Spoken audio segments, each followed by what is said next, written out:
સનાતન હિન્દુ સમાજના આરાધ્ય દેવ ભગવાન શ્રી રામના ભવ્ય મંદિરની આવનારા દિવસોમાં અયોધ્યા ખાતે પ્રાણ પ્રતિષ્ઠા કરવામાં આવશે અને ત્યારે અયોધ્યાથી પ્રસાદી સ્વરૂપ આવેલા પૂજિત અક્ષત કુંભ કળશનું સૂત્રાપાડાના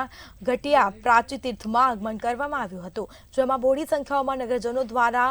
માધવરાય ભગવાનનો સાનિધ્યમાં શાસ્ત્રોક્ત પૂજન પણ કરવામાં આવ્યું છે અને ત્યારબાદ વિશાળ શોભાયાત્રા સ્વરૂપે જય શ્રી રામના નારા અને સંગીતના સૂર સાથે પ્રાચીનમાં અક્ષત કુંભની પધરામણી કરી અને પૂજન કરવામાં આવ્યું હતું। વિશાળ શોભાયાત્રા બાદ અક્ષત કુંભને પ્રાચી તીર્થમાં આવેલા શ્રી રામના મંદિરમાં ભવ્ય રીતે પધરામણી કરીને મહાઆરતી પણ કરવામાં આવી હતી।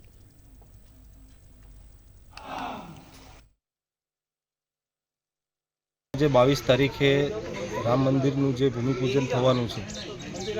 એના નિમિત્તે જે અક્ષત કુંભ કળશ યાત્રા જે ગામે ગામે ફરી છે, આજે અમારા પ્રાચી ગામે મધરાઈ મંદિરના અને રામ મંદિરના સાનિધ્યમાં આવી છે। ગામ લોકોએ અમે એનું ભાવવિભોર સ્વાગત કર્યું છે અને આજથી લઈને 22 તારીખ સુધી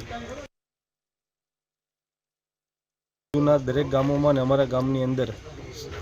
નિયમિત હનુમાન ચાલીસા અને રામધૂનના પાઠ થાય એવા પ્રયત્ન કરશું અને 22 તારીખે ધામધૂમથી ભગવાન રામ છે એમનું સ્વાગત કરશું અને જે દરેક ગામની અંદર દિવાળી જેવો માહોલ બને એવા અમે પ્લાનિંગ છે એ અમે કરવાના છીએ।